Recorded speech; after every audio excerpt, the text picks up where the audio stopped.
মার্কিন president Donald ট্রাম্পের প্রস্তাবিত পরিকল্পনার অংশ হিসেবে গাজায় আন্তর্জাতিক শান্তিরক্ষী বাহিনীতে সর্বোচ্চ ৮,০০০ সেনা পাঠানোর প্রস্তুতি নিচ্ছে ইন্দোনেশিয়া। দেশটির সেনাপ্রধান জেনারেল মারুলি সিমানজুন্তাক এ বিষয়ে ঘোষণা দিয়েছেন। পরিকল্পনা অনুযায়ী রয়েছে এবং চূড়ান্ত সিদ্ধান্ত হয়নি। আন্তর্জাতিক স্থিতিশীলতা বাহিনী এর জন্য নির্দিষ্ট সংখ্যক সেনা দেওয়ার প্রতিশ্রুতি দেওয়ার প্রথম দেশ হিসেবে ইন্দোনেশিয়া এগিয়ে এসেছে।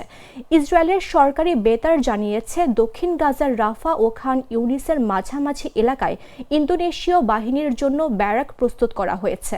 ১৯৬৭ সালের পর এই প্রথম গাজায় বিদেশি বাহিনী মোতায়েনের সম্ভাবনা তৈরি হয়েছে। জেনারেল মারুলি বলেন, একটি ব্রিগেড প্রায় ৫ থেকে ৮,০০০ সেনা পাঠানোর কথা ভাবা হচ্ছে।